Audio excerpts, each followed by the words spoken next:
Bom, então vamos dar início ao nosso estudo. Logo, logo o pessoal vai chegando também e nós teremos a oportunidade de compartilhar. Também fica gravado. Aquele que chegar um pouquinho mais atrasado pode pegar do começo depois. Só que nós vamos privilegiando aqueles que já estão aqui. A Débora disse que a multa aqui das máscaras é de R$ 300. Então toma cuidado aí, porque senão o bicho papão pega o pessoal na rua aí. Tem um texto que eu gosto muito, e eu vou ler ele no final, que mostra a vida de Paulo quando ele chegou lá no fundo do poço. Aquela situação em que ele mesmo relata, né, que ele havia perdido a esperança da própria vida.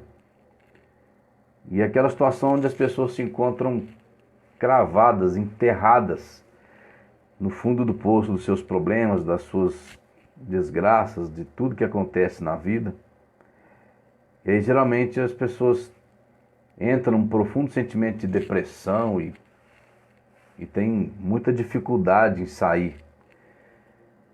Nós vemos uma situação não só da agora, mas a nossa geração é uma geração em que a depressão ela está tomando conta das pessoas. A depressão ela é chamada como a doença do século. E nós sabemos que a depressão ela produz outras doenças. Ela pode levar até a morte. Davi, quando ele encontrava profundamente deprimido, ele disse que os ossos dele haviam se tornado de sequidão de estio, ou seja, aquilo que estava passando no seu coração, na sua alma, estava sendo transferido para o seu corpo. Elias, ele diz, olha Deus, eu não sou melhor que os meus pais, eu prefiro morrer. Moisés também falou desta forma. E nós vamos encontrar vários e vários momentos do sentimento depressivo. O próprio apóstolo Pedro, ele sentiu um forte desejo de desistir, de voltar a pescar, voltar a fazer a obra secular. Judas ele não suportou o sentimento de arrependimento, de tristeza profunda da sua alma. Para tirar um pouco da sua culpa, ele vai e devolve as moedas que ele havia recebido. Só que ele não conseguiu se ver livre daquilo, e ele não conseguiu ver o caminho do regresso, que seria o arrependimento, a confissão, a conversão, o restabelecimento da comunhão com Deus. E ele foi e suicidou-se. Saul, a Bíblia fala que Saul tornou-se uma pessoa extremamente deprimida. A Bíblia diz que Deus tirou o Espírito Santo dele, que o ajudava, que o capacitava a fazer grandes coisas, e deu a ele um espírito de tormento. E Saul viveu uma vida tormentada, e aquilo foi trazendo derrotas e derrotas e derrotas, e ele não conseguia voltar. E quando ele se viu no fundo do poço também, ele tirou a própria vida. Um dos grandes efeitos da depressão profunda na vida das pessoas tem sido o suicídio. Porque as pessoas acham, de maneira muito equivocada, que o suicídio vai aliviá-las. Eles pensam que a morte é um sono profundo onde tudo acaba. E tudo aquilo que se passa é terminado quando se tira a própria vida. Mas nós sabemos que a vida ela não é desta forma, a vida após a morte. E que aqueles que já estão vivendo afastados de Deus e tiram a sua própria vida, eles vão ser condenados ao inferno. E aquele sofrimento que era terrível aqui na terra, ele vai aumentar milhões de vezes quando a pessoa acorda do outro lado. Isso é de maneira instantânea. Morreu, se está condenado vai para o inferno, e se está salvo vai para o céu. E quando essas pessoas perceberem o mal que fizeram à sua própria vida, será tarde demais. E Paulo ele encontrou na vida pessoal dele, nesse momento de chegar no fundo do poço. O mesmo momento que Estevão chegou, o mesmo momento que João Batista, que Tiago, que os outros apóstolos chegaram, Paulo chegou. Só que a diferença desses homens é que o fundo do poço da vida pessoal, ou seja, praticamente o final da vida deles, não significou para eles uma derrota. Então, muitas vezes a diferença entre chegar no fundo do poço na vida pessoal, ou seja, perder tudo, ir preso, ficar doente e a própria morte, a diferença da derrota e da vitória não está na situação, não está nas circunstâncias, ela está em nós. É a nossa atitude para com as circunstâncias que permitirá se fomos vencedores ou derrotados na situação em que nós estamos vivendo. E Paulo, ele seguiu essa trajetória de vida. Paulo, ele saiu lá do topo e ele veio descendo até chegar no fundo do poço. E aí eu quero traçar com os irmãos essa trajetória da vida de Paulo, onde ele sai do topo e vai para o final do poço, ele vai para o fundo do poço. E para aqueles que olham somente na esfera natural, material, não podem falar que esses homens são vencedores. Muito pelo contrário, o mundo, quando olha para essas pessoas, vê neles os maiores derrotados. E é o que nós temos vivido aqui neste momento. Vou dar um oi aqui para Rosângela. Deus abençoe, Rosângela. Boa noite. Para o Aníbal também, irmão Júnior. Deus abençoe aí, seja bem-vindo à nossa palavra. E como eu estava dizendo, essa questão de chegar no fundo do poço, ela exige de nós uma atitude muito firme para que quando nós, se chegarmos, Deus queira que não, mas se chegarmos numa situação onde tudo estará perdido, falando do corpo, falando das coisas materiais, ainda assim possamos ser pessoas vitoriosas, ainda assim possamos ser vencedores, ainda assim não seremos derrotados.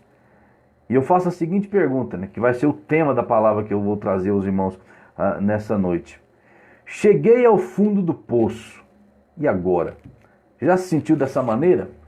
Atolado no fundo do poço da sua vida? Cheguei ao fundo do poço, e agora? O que fazer? Como sobreviver? Como ser vencedor? Como continuar vivendo, experimentando uma situação muito contraditória, muito desvantajosa para as nossas vidas? Qual seria uma atitude que nós poderíamos tomar diante dessa situação? Vamos acompanhar a trajetória de Paulo, desde que ele sai do topo e vem para o fundo. Todos os seres humanos, eles querem sair do fundo e ir para o topo. Paulo, ele fez essa trajetória. Ele começou a vida dele desde a infância, sendo treinado, sendo instruído, sendo preparado para ocupar o topo. E agora o que nós vamos ver é que ele vai fazer o caminho inverso. Ele vai passar do topo e vai para o fundo. E nós vamos ver essa trajetória. E no final nós vamos aprender o que fez com que Paulo pudesse terminar a sua trajetória de vida como um grande vencedor. Cheguei ao fundo do poço. O que fazer agora? Me matar? Começar a ser uma pessoa perversa? Começar a ser um corrupto? Começar a ser um bandido? Ou tomar as atitudes corretas, seguindo o exemplo do grande apóstolo Paulo, que ele diz: sede meus imitadores, porque eu sou imitador de Cristo. Paulo, ele vai sair agora do topo da sua vida pessoal e vai traçar uma escala de descida na sua vida pessoal até que ele chegue no fundo do poço. Quando eu falo aqui escala de descida e fundo do poço, eu não estou falando da vida espiritual. Eu estou falando da vida pessoal do apóstolo Paulo, ele como indivíduo, carne e osso. Eu não estou considerando aqui o lado pessoal. Porque se nós formos o lado espiritual, porque se nós formos considerar o lado espiritual, quando Paulo estava no topo da sua vida pessoal, ele estava no fundo do poço da sua vida espiritual. E quando ele chega no fundo do poço da sua vida material, ele alcançou o topo da vida espiritual. Isso é um caminho reverso.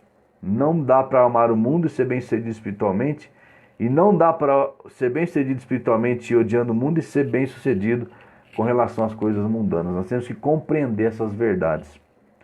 Paulo chegou ao topo da sua vida espiritual E ele mesmo dá testemunho disso. Filipenses 3,4 diz assim: bem que eu poderia confiar também na carne. Se qualquer outro pensa que pode confiar na carne, eu ainda mais.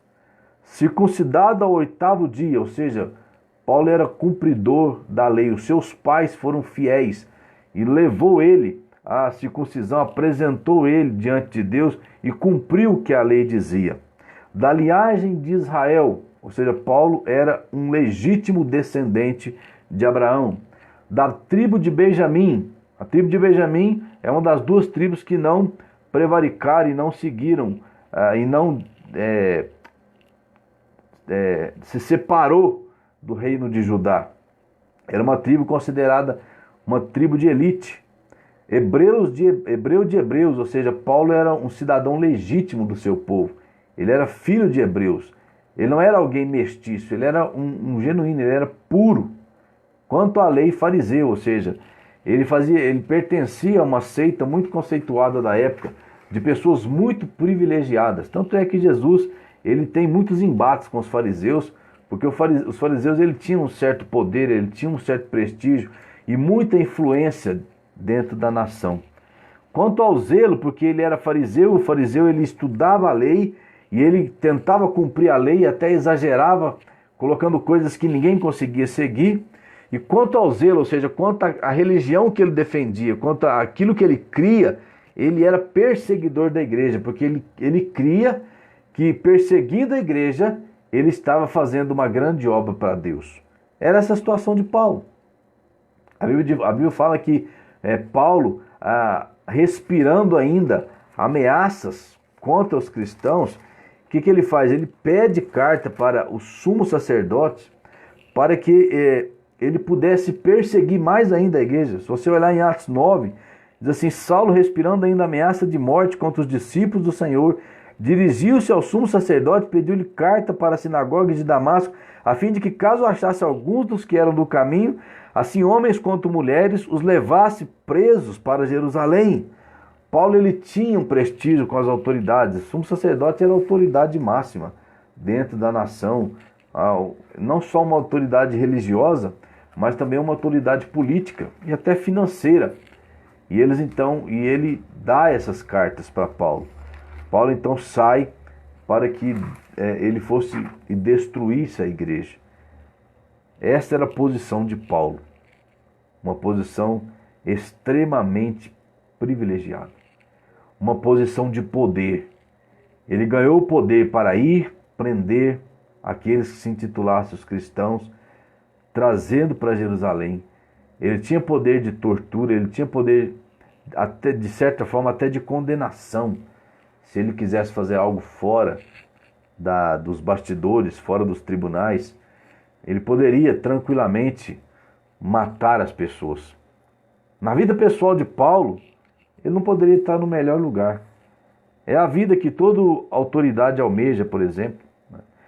Se tem uma autoridade, um juiz, e ele faz um concurso público e ele quer galgar, ele quer estar nos tribunais superiores, ele quer estar nas últimas instâncias, se não no Supremo Tribunal, porque é o ponto máximo que a carreira dele lhe permite chegar. E essa era a situação de Paulo. Podemos dizer que Paulo estava no ponto máximo que a sua carreira poderia atingir. A partir desse momento, no capítulo 9 de Atos, nós vamos ver que agora Paulo ele começa a decair na sua vida pessoal. Ele mesmo diz: aquilo que antes eu achava importante, eu considerei tudo como perda, eu considerei tudo como refúgio para que eu pudesse fazer o melhor, que era servir ao Senhor. Paulo agora ele começa uma descida na sua vida pessoal. Ele foi obrigado a fazer o caminho reverso, chegando ao fundo do poço na sua vida pessoal. Ele saiu de um privilégio muito grande para chegar à morte. Literalmente, foi a trajetória que Paulo seguiu na sua vida. E como ele começa essa descida? Começando pelo seu chamamento ao Evangelho do Senhor. Quando Jesus apareceu para Paulo ali no caminho de Damasco, deu início ao declínio pessoal da vida de Paulo. Eu quero deixar bem claro que eu não estou dizendo espiritual. Eu estou dizendo como pessoa, como ser humano, que precisa, que tem necessidades, que sofre dores, que sente tristeza e angústia. Porque Jesus mesmo disse para Ananias: este homem vai ver o quanto importa sofrer pelo meu nome. Eu estou dizendo o preço que Paulo pagou por ser o servo de Deus. É isso que eu quero que os irmãos compreendam. Enquanto ele descia, pessoalmente, ele subia espiritualmente. Mas o corpo, ele sente. O corpo tem sentimentos, tem necessidades, tem dores. E o espírito está acima disso. Mas nós estamos presos ao corpo e nenhum de nós quer experimentar sofrimento. E muitos de nós, muitas vezes, estamos passando por esse processo em certos graus, onde nós saímos de uma situação confortável e estamos passando dificuldades na nossa vida. Eu quero deixar aqui aos irmãos que não é motivo de desespero passar dificuldades. Não é motivo de desistência, não é motivo de apostatar da nossa fé. Nós precisamos achar o meio de vencer, mesmo estando em decadência nas nossas vidas pessoais. Então, por isso nós estamos acompanhando esse processo de Paulo. E quando Jesus o chama, esse processo na vida dele começou. Atos 9:1 diz assim: Saulo, respirando ainda ameaças de morte contra os discípulos do Senhor, dirigiu-se ao sumo sacerdote. Ele pediu cartas para as sinagogas de Damasco, a fim de que, caso achasse alguns que eram do caminho, assim homens como mulheres, os levassem presos para Jerusalém. Seguindo ele estrada fora, ao aproximar-se de Damasco, subitamente uma luz do céu brilhou ao seu redor. E caindo por terra, ouviu uma voz que lhe dizia: Saulo, Saulo, por que me persegues? Ele perguntou: quem és tu, Senhor? E a resposta foi: eu sou Jesus, a quem tu persegues. Mas levanta-te, entra na cidade, onde te dirão o que convém fazer. Literalmente, Paulo que cai do cavalo. Literalmente, Paulo cai da posição que ele estava de maneira imediata. Aquele que estava respirando ameaças de morte agora encontrava-se cego e ele tinha que obedecer uma ordem daquele a quem ele perseguia. Note que agora ele começa a fazer o caminho difícil, o caminho sofrido, o caminho pesado que ele faria até que ele cumprisse cabalmente o ministério que lhe havia sido dado. Ele agora começa sendo chamado para o Evangelho e ele vai retroceder na sua vida pessoal. Ele vai desconstruir tudo aquilo que ele lutou por anos para conseguir. Ele agora começa a desconstruir isso por ordem do Senhor. Ele foi obrigado a mudar de lado na guerra. Aquele que estava agora outrora perseguindo, ele, desse momento em que Jesus o chama, em que Jesus dá uma ordem para ele, ele muda de lado.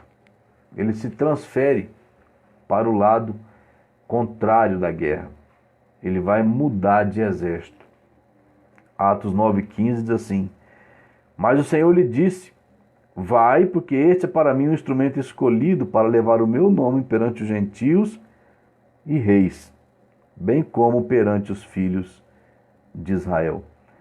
Ananias perguntou: mas esse Saulo era aquele que trouxe para cá cartas autorizando a perseguição dos fiéis, dos cristãos. E agora o Senhor me manda ir lá e curá-lo e abençoá-lo e introduzi-lo dentro do cristianismo, dentro dos teus servos. E Deus falou para ele: sim. Jesus falou: isso mesmo que eu quero que você faça. Vai, porque este é para mim um instrumento escolhido para levar o meu nome perante os gentios e reis, bem como perante os filhos de Israel.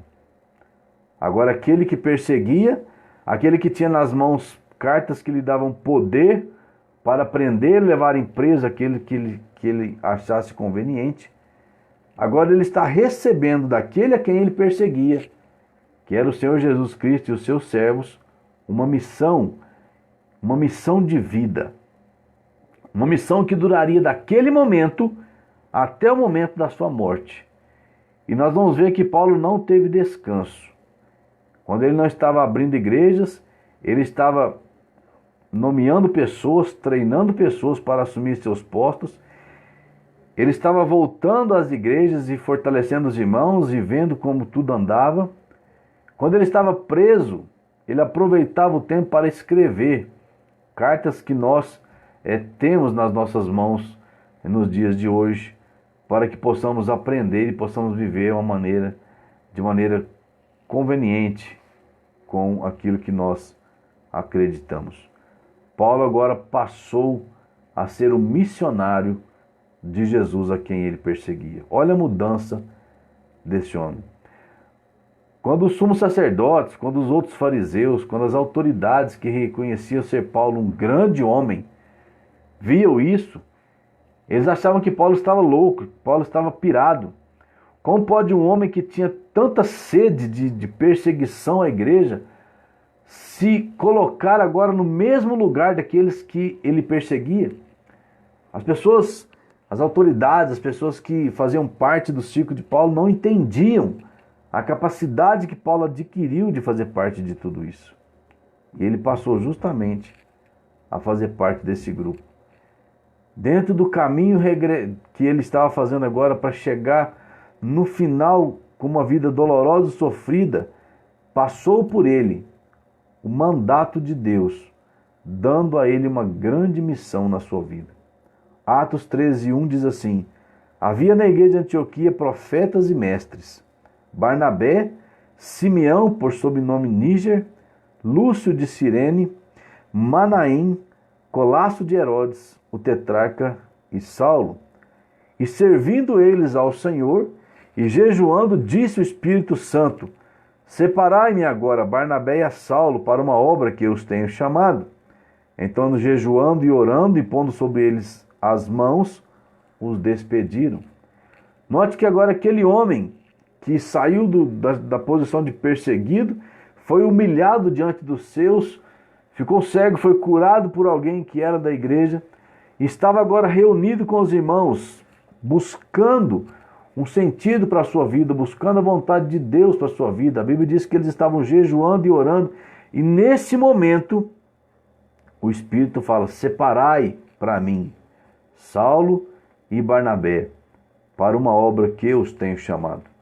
E aí você vai ver que Paulo vai fazer várias viagens missionárias, fundando várias igrejas e cumprindo aquilo que Jesus havia falado para Ananias, que seria a função de Paulo, que ele pregaria perante os gentios e reis. Ou seja, ele pregaria para o mundo da época. Ele sairia pregando para outras nações. E ele sairia pregando para diversas autoridades. Se você vê em Atos, do capítulo 22, 23, 24 para trás, o tempo que Paulo esteve preso ali nas mãos dos judeus, foi aproximadamente 2 anos, do momento em que ele foi preso até o momento que ele clama, que ele apela para César. Quantas autoridades tiveram testemunho de Paulo sobre a palavra de Deus? E fora isso, antes dele estar preso também, ele pregava a essas autoridades. Paulo então recebe uma missão, e a vida dele estava só decaindo pessoalmente. Aquele que não tinha ameaças nenhuma, porque estava no topo das autoridades, agora ele passa a sair em missão, colocando diretamente a vida dele em risco. Esse foi o preço que Paulo pagou, porque ele foi chamado por Jesus. De perseguidor, Paulo agora passa a ser perseguido. Atos 9:16 ele diz, Jesus falando para Ananias: pois eu lhe mostrarei o quanto importa sofrer pelo meu nome. Jesus traçou um caminho de sofrimento para Paulo, porque Jesus conhecia o caráter firme de Paulo. Assim como Paulo foi um grande defensor do farisaísmo, assim como ele foi um grande defensor da lei que ele acreditava ser correta, assim como ele acreditava estar a Deus perseguindo a igreja, ele faria totalmente igual. Ele teria o mesmo zelo, só que agora um zelo com entendimento, um zelo santo, um zelo que era proveniente da fé que aquele homem demonstrava. Não haveria mais dificuldades na vida de Paulo para tomar esse tipo de atitude. E Jesus conhecia o caráter de Paulo. Ele apenas precisava de converter-se, ou seja, ele apenas precisava de mudar de direção para que ele fizesse e continuasse fazendo uma grande obra durante a sua vida. Então, note que pessoalmente ele desce mais um degrau. Ele não só era agora um cristão odiado, como ele agora se coloca no caminho da perseguição. Ele passou a ser um perseguido. E sendo um perseguido, o próximo passo que ele daria na sua vida é tornar-se um fugitivo. E foi justamente o que Paulo se tornou. Paulo se torna um fugitivo, alguém que precisou correr das autoridades que, como ele no passado, estavam buscando os cristãos para prenderem, torturarem e matarem. Atos 9:20 diz assim: e logo pregava nas sinagogas e a Jesus, afirmando que este é o Filho de Deus. Onde ele foi pregar? Nas sinagogas. As sinagogas eram o lugar do culto judaico. É como a nossa igreja. Hoje nós reunimos num templo. E cada igreja tem a sua denominação e seu nome. A sinagoga era o momento em que os judeus reuniam-se, geralmente no sábado, para a leitura da lei, para a adoração, para fazer os trabalhos da sua religião. E Paulo foi pregar primeiramente a esses. Geralmente eles aceitavam por um tempo, até porque Paulo era um ícone. E depois, quando eles viam que Paulo apresentava algo diferente, alguns criam, mas a maioria abandonava, e ele mesmo dizia, eu vou agora para os gentios, visto que vocês me rejeitaram. Cumprindo a proposta de Jesus, que era pregar aos judeus, aos gentios e aos reis, ou seja, as pessoas investidas de poder da sua época. Versículo 21, ora, todos que ouviram estavam atônitos e diziam, não é este que exterminava em Jerusalém os que invocavam o nome de Jesus, e para que veio precisamente com o fim de os levar amarrados aos principais sacerdotes? Note que esses homens aqui não estavam falando de si, eles estavam falando do caminho, para os levar. Ou seja, os judeus falando que Paulo era aquele que prendia cristãos e que estava ali para perseguir essas pessoas, e agora ele se tornara um deles, um semelhante a eles. Versículo 22. Saulo, porém, mais e mais se fortalecia e confundia os judeus que moravam em Damasco, demonstrando que Jesus é o Cristo. Decorridos muitos dias, os judeus deliberaram entre si tirar-lhe a vida. Porém, o plano deles chegou ao conhecimento de Saulo. Dia e noite guardavam também as portas para o matarem. Mas os seus discípulos tomaram-no de noite e, colocando num cesto, desceram-no pela muralha. Olha a mudança de posição que Paulo passou. Agora ele estava fugitivo. Ele teve que descer num cesto, sendo descido da muralha, para que ele pudesse então fugir. À noite, que é o momento propício para se fugir, principalmente naquela época, que não tinha iluminação elétrica, não tinha câmeras de vigilância, era o momento mais propício. E ele foi descido no cesto como um fugitivo para salvar a sua própria vida. É o caminho que Paulo estava fazendo. Este muitas vezes é o caminho que muitos de nós fazemos na nossa vida pessoal. Quando nós percebemos que nós estamos indo de derrota a derrota, é o que Paulo estava vivendo. Cada dia que se passava, Paulo tinha uma surpresa mais desagradável que a outra. Como ser humano, talvez ele pensasse, o que eu estou fazendo? De onde eu saí, para onde eu estou? Olha quem eu era, quem eu sou hoje. Muitas vezes nós vamos fazer essa pergunta. É que eu não quero falar só de vida espiritual. Qualquer situação na nossa vida pessoal que produza declínio, pode produzir sofrimento. Pode produzir dor, depressão, angústia. Pode nos levar a questionar a nossa própria existência. E Paulo pode ser uma das pessoas que questionou isso. Isso é absolutamente normal e aceitável. Você questionar o porquê das coisas, o porquê de tanto sofrimento, o porquê de tanta tragédia é normal e aceitável.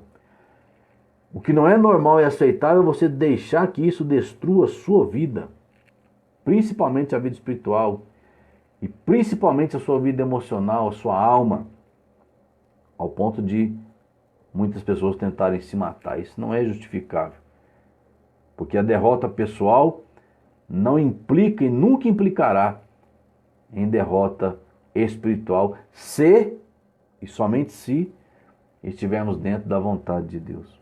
E Paulo continua o seu declínio pessoal, experimentando mais dor, experimentando mais sofrimento. Com as perseguições, logicamente vão vir os sofrimentos.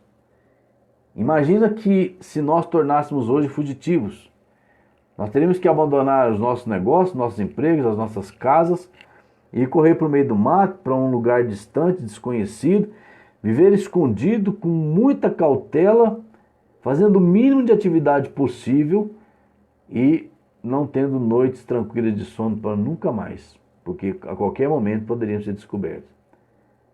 E com isso vem os sofrimentos na vida de Paulo. Segundo aos Coríntios, confrontando aquelas pessoas que diziam que Paulo talvez não fosse um apóstolo, tão merecedor do crédito que ele mesmo dava a si, ele fala, ele mostra que ele era merecedor sim, porque ele havia pago grande preço por estar naquela posição. 1 Coríntios 11, 23 diz assim: são ministros de Cristo, falo como fora de mim, eu ainda mais, em trabalhos, muito mais, em prisões, aliás, em trabalhos muito mais em prisões, em açoites sem medidas, em perigo de morte muitas vezes. 5 vezes recebi dos judeus uma quarentena de açoite menos 1. Fui fustigado por varas 3 vezes. Uma vez apedrejado. Em naufrágio 3 vezes. Uma noite e um dia passei na voragem do mar. Em jornadas muitas vezes. Em perigo de rios, em perigo de salteadores, em perigo entre patrícios, em perigo entre gentios, em perigos de cidade, em perigos no deserto, em perigos no mar, em perigos entre falsos irmãos, em trabalhos, em fadigas, em vigílias muitas vezes, em fome, em sede, em jejuns muitas vezes, em frio e nudez. Então esse é o que Paulo experimentou, porque um dia ele encontrou-se com Jesus. Aquele homem que tinha um ar soberbo, aquele homem que era capaz de provocar temor nos mais corajosos homens. Agora ele vem e cita uma longa lista dos sofrimentos que ele havia experimentado. E por quê? Porque ele escolheu, aliás, ele foi escolhido por Jesus e ele aceitou a sua missão, ele aceitou o seu trabalho. Então ele passa agora de ser perseguido a experimentar sofrimentos inimagináveis. Levar 40 açoites menos 1. A lei dizia que uma pessoa poderia tomar no máximo 40 açoites por castigo, por vez. Então eles davam 39, porque se o carrasco errasse a conta, ele não passaria daquilo que lhe era permitido açoitar. Então ele diz que ele levou 5 vezes uma quarentena de açoites. Então se nós formos somar aqui 39 vezes 5, vão dar 195 açoites. Isso foi um das tormentas que ele sofreu. Fustigado com vara. Muitos dizem que essa prática era furar as pessoas com vara, ou mesmo bater, apedrejado, náufrago, prisão, fome, frio, nudez. Isso foram os sofrimentos que ele experimentou. Muitas vezes as pessoas passam a experimentar esse tipo de sofrimento nas suas vidas.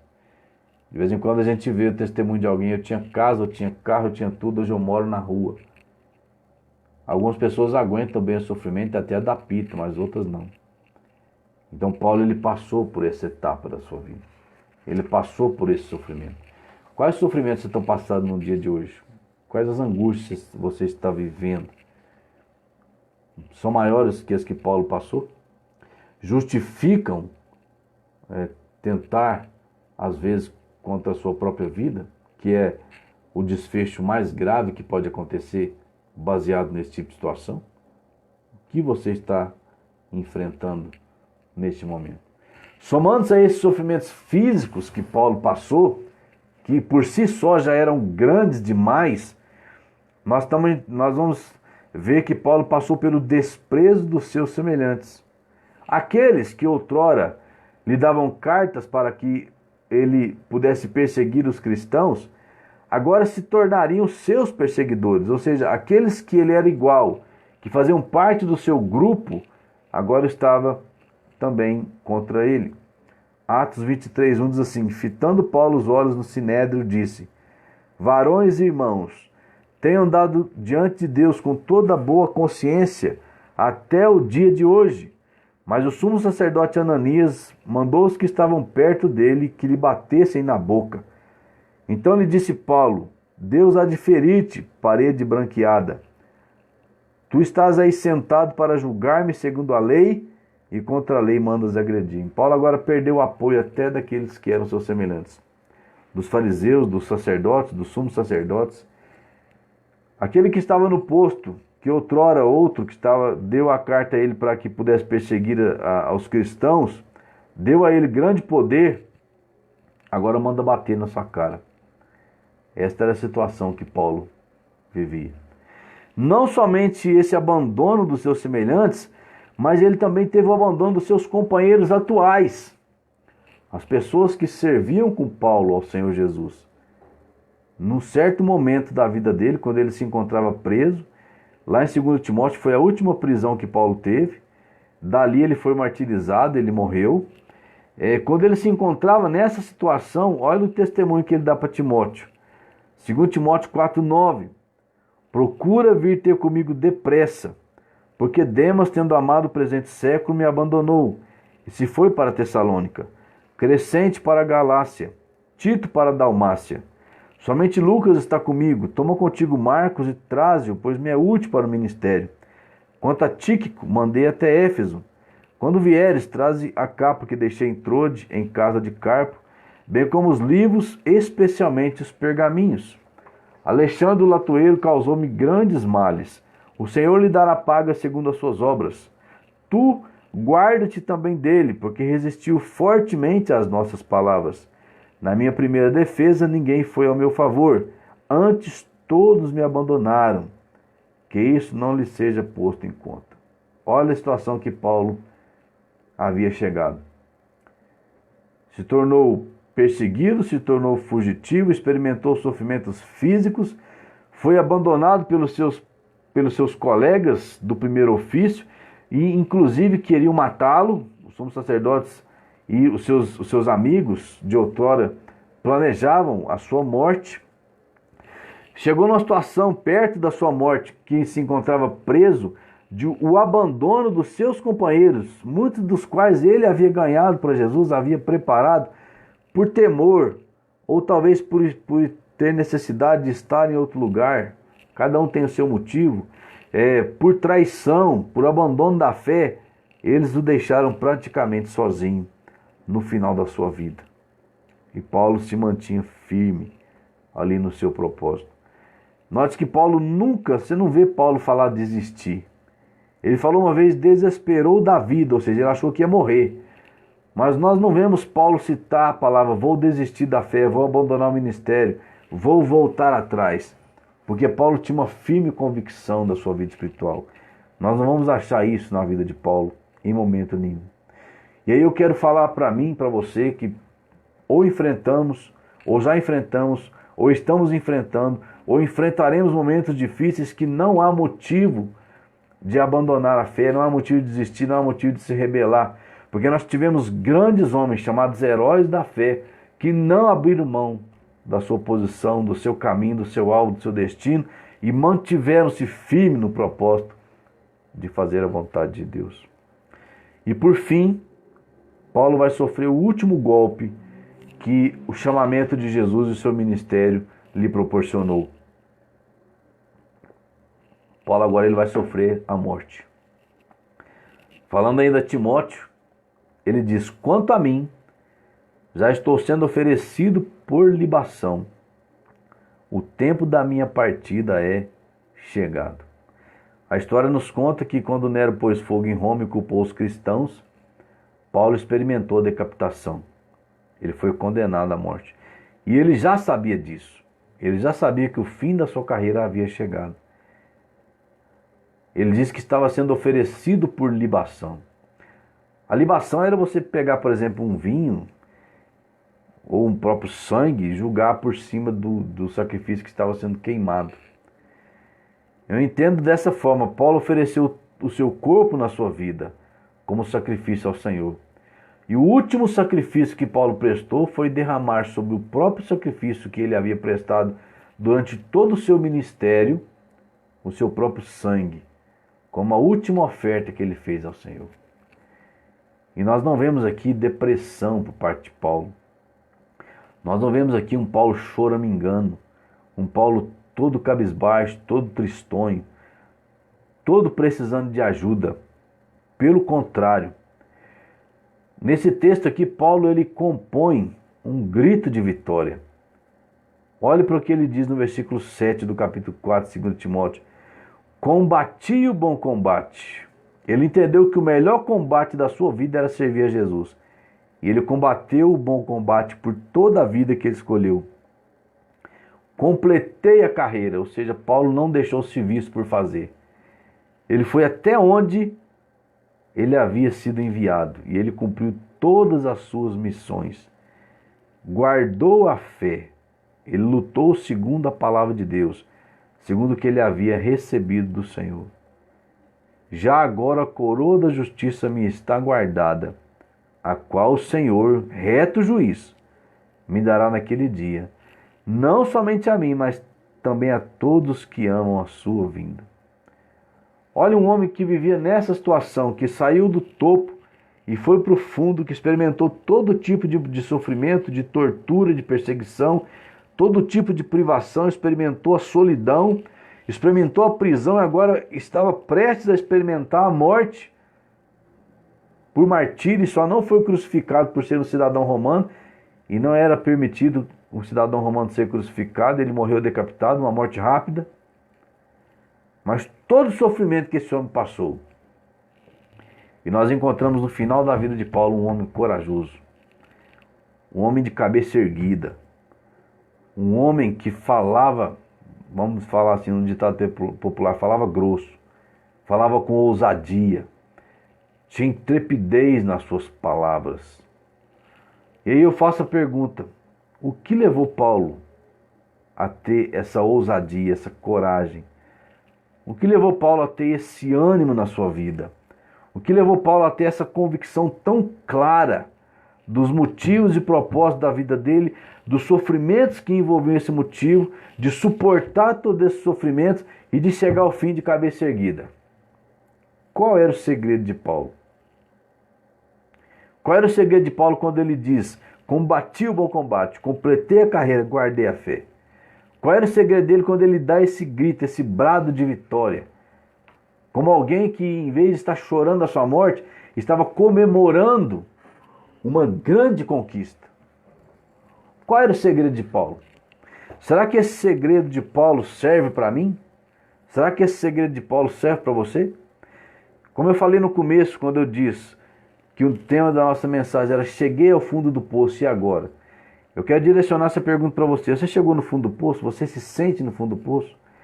Você está naquele momento de depressão como Elias estava? Onde ele se prostra e fala que não é melhor que seus pais e que é para si a morte?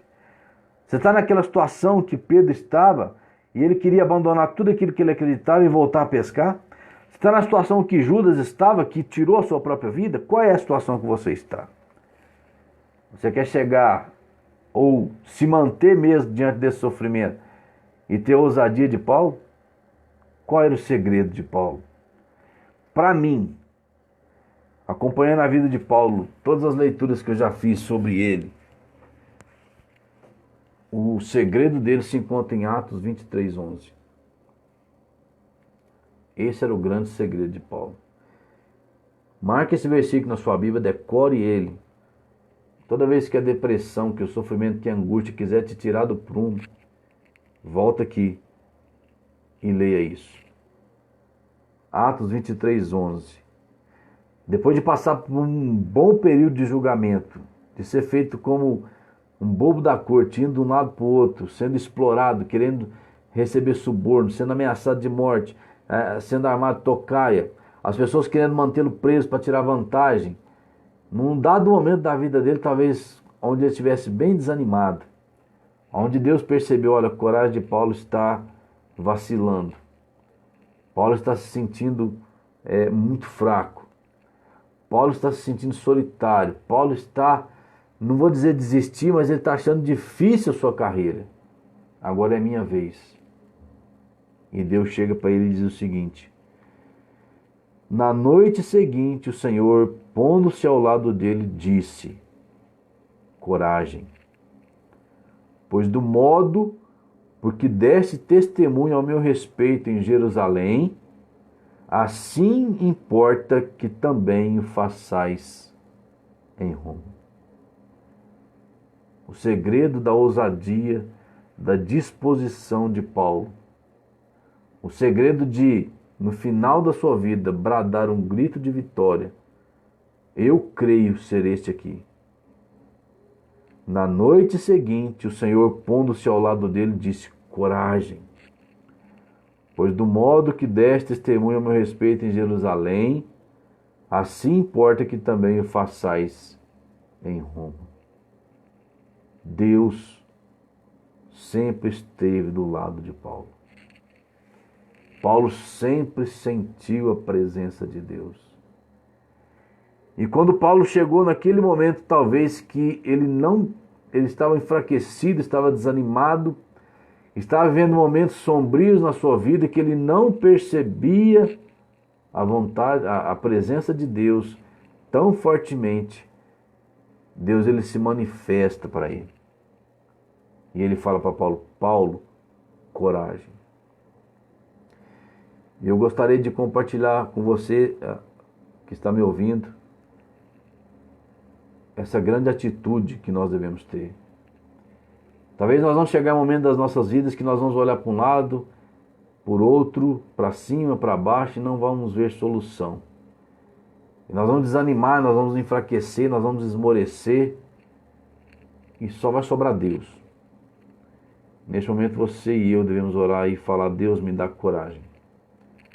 Faça-se como o Senhor fez com Paulo, que encheu ele de coragem, que foi lá e consolou. É muito bonito ver esse texto quando diz: pondo-se ao lado de Paulo. Deus chegou e colocou-se juntinho de Paulo. Sabe aquela cena que um amigo chega do nosso lado, e às vezes a gente está sentado na sarjeta e ele senta junto e nos abraça e diz: coragem, não chegou ao fim. Coragem, meu amigo, coragem, meu irmão, porque a luta ainda não chegou ao fim, você não pode esmorecer. Muitas vezes nós precisamos disso. E vai chegar um momento que ninguém mais pode fazer isso por nós a não ser Deus. E quando Deus queira que não, mas se um dia experimentarmos isso, temos essa convicção de poder chegar para Deus e falar: Deus, me encoraje, porque a minha coragem já acabou. A minha coragem já chegou ao final e eu não tenho mais para onde ir. E Deus chega para Paulo e encoraja aquele homem. O texto nos mostra que Deus encoraja Paulo em todo momento da sua vida. Está aqui implícito nesse texto os 3 tempos da vida de Paulo. Porque não foi só nesse momento que Paulo foi encorajado. Paulo foi encorajado do começo ao fim da sua vida. Se nós analisarmos esse texto, nós vamos encontrar esses três tempos em que Deus passou com Paulo, ou seja, do começo ao fim do ministério dele. Tempo presente, onde diz: pondo-se ao lado de Paulo, disse: coragem. Paulo precisava do encorajamento naquele momento. Aquele momento era o presente, era o momento que ele precisava de ser fortalecido e Deus então apresenta isso para ele. Coragem. Tempo passado. Podemos tirar desse texto que Deus estava sempre com Paulo, porque Deus faz um elogio para Paulo. Pois do modo que me deste testemunho, ao meu respeito em Jerusalém. Paulo aqui, Deus fala para Paulo o seguinte, o Senhor fala para Paulo, assim como você fez um bom trabalho em Jerusalém, ou seja, no passado, eu reconheço o trabalho no passado. Agora Deus vai falar para ele no futuro, dando a ele uma promessa futura. Assim importa que também o façais em Roma. Para mim, essas três expressões aqui mostram a ação de Deus no passado, no presente e no futuro na vida de Paulo. No passado, elogiando o seu bom trabalho. Você deu um bom testemunho a meu respeito em Jerusalém, diante daquelas feras. Coragem, Paulo. Você está no rumo certo, ainda não é o fim. Você ainda vai para Roma. Você ainda vai dar testemunho a meu respeito em Roma. Com essas palavras, Paulo depois enfrentou mais um lenga-lenga nos tribunais. E chegou um momento em que talvez ele, lembrando dessas palavras, ele fala, chega, eu apelo para César. Apelando para César, ele vai em Roma. Aí foi aquele momento que ele passou por naufrágio, e ele conseguiu salvar as pessoas ali, e as pessoas confiavam nele. Ele chega em Roma, e a Bíblia diz que ele passa 2 anos preso. E foi permitido a ele alugar uma casa, e tinha um sentinela, e esses sentinelas agiam com dignidade com Paulo, dando a ele a oportunidade de receber pessoas na sua casa e pregar, cumprindo-se aquela palavra que o Senhor lhe dissera, coragem, pois assim como você pregou bem em Jerusalém, você também pregará em Roma. E aqui Paulo experimenta o cumprimento da vontade de Deus. O segredo de Paulo era que Deus estava do seu lado. E ele sentia.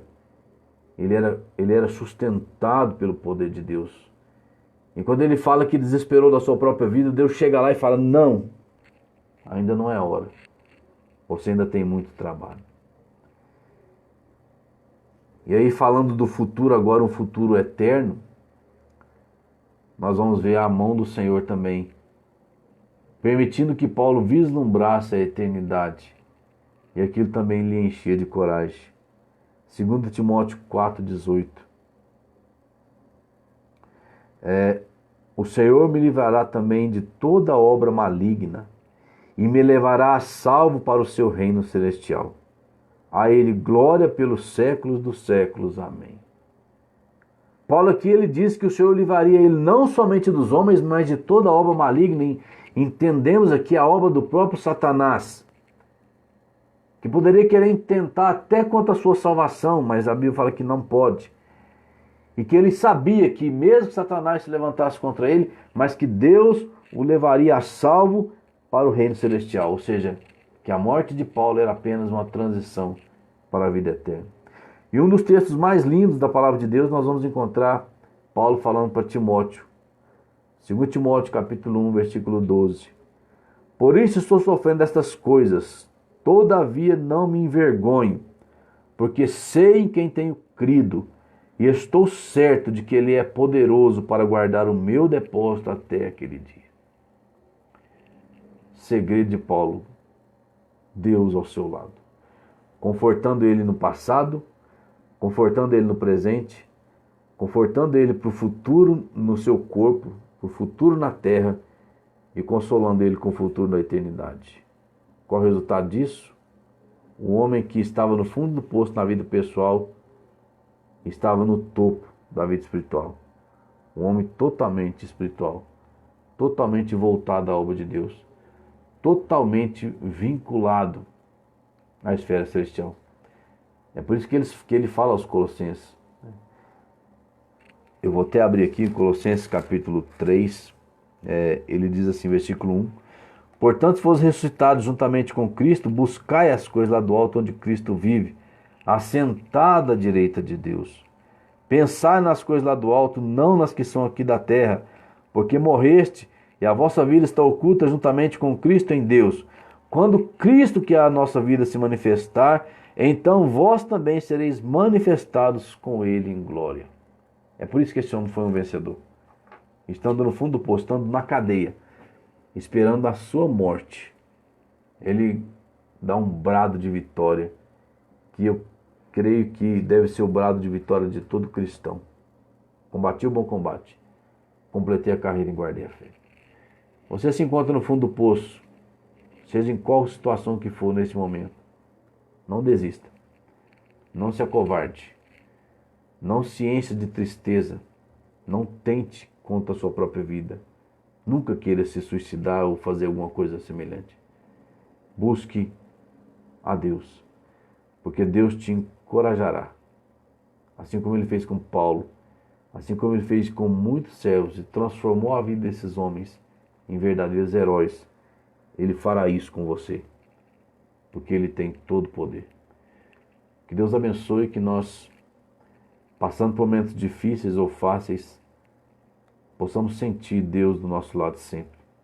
Esse é o meu desejo, que você se sinta encorajado, que você não abandone a fé, não abandone seus propósitos, não se desespere da vida, mas em Deus você será mais do que vencedor em todas as coisas, porque Jesus foi vencedor sobre a morte e Ele nos fará vencedor sobre todas as coisas.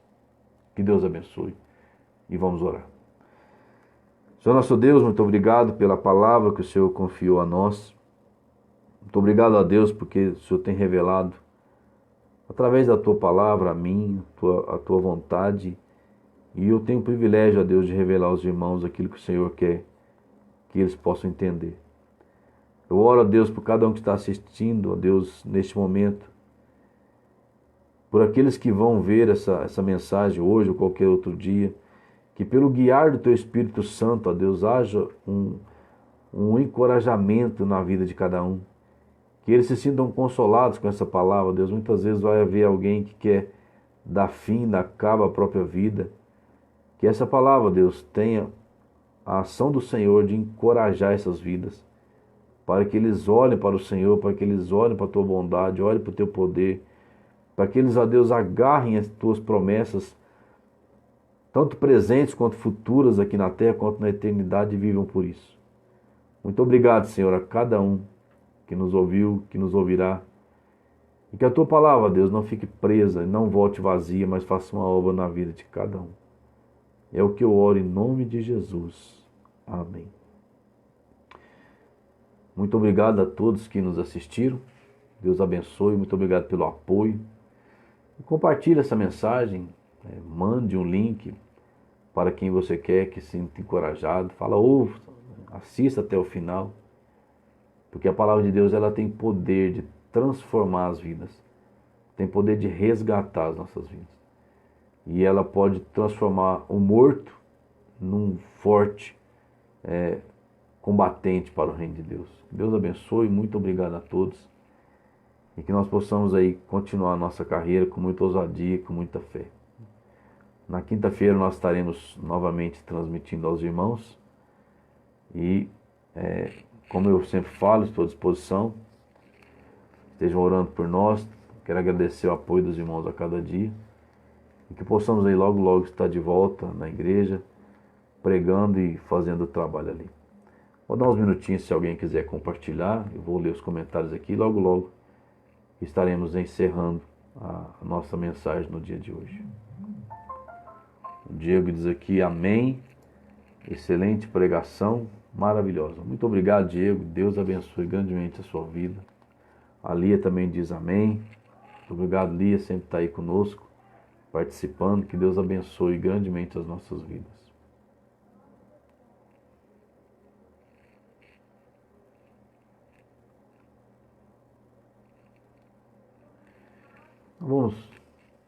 Vamos encerrando por aqui. Mais uma vez, muito obrigado. Uma boa noite, um excelente final de semana a todos. E quinta-feira, se Deus permitir, nós estaremos aqui novamente. A Lia também deseja uma boa semana a todos. E que Deus esteja aí nos abençoando grandemente. Vamos ficando por aqui. O Carlos aqui diz boa noite. Boa noite, Carlos. Deus abençoe a sua vida também. A Débora diz amém. Muito bom ter os irmãos participando conosco aqui. E que Deus esteja nos abençoando e nos fortalecendo a cada dia. Só esperar ver que o Carlos está digitando aqui. A Débora diz ótima pregação, obrigado, Deus abençoe. O Carlos disse que o Zap dele não abriu. Depois eu vou te mandar aí o link do YouTube, Carlos, para você ver. Vou mandar para todo mundo também, para que aqueles que não conseguiram assistir ao vivo no WhatsApp possam ver aí no YouTube. Deus abençoe. Mais uma vez, tenham todos uma ótima noite.